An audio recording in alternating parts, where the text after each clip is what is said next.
So I did this really old school thing, and it feels weird. How old school are we talking here?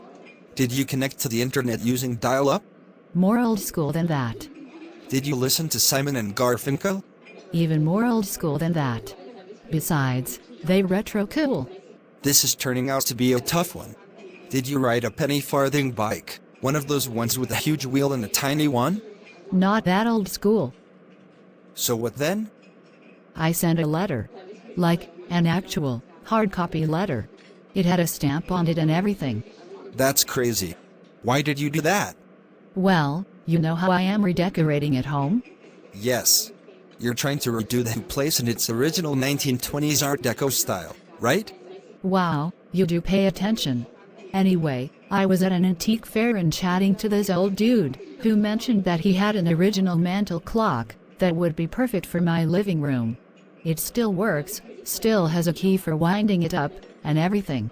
He wasn't sure whether he wanted to sell it, so I gave him my card and told him to let me know.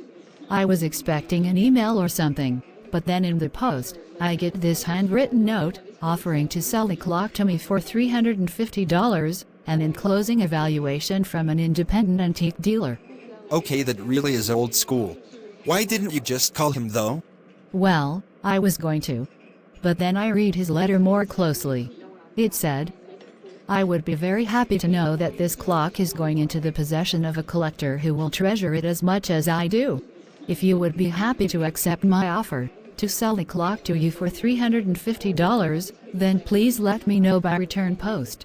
If I have not heard back from you within 2 weeks, then I will assume that you no longer have an interest. I mean, it's pretty likely that I could just call or email him. But the offer said return post. And besides, it felt a bit old school and romantic to send an actual letter. So what's going to happen next, then? Are you going to get your clerk to meet him in the banker's office, to pay the price in gold sovereigns? No, he gave me his account details in the letter. We're old school, not stupid.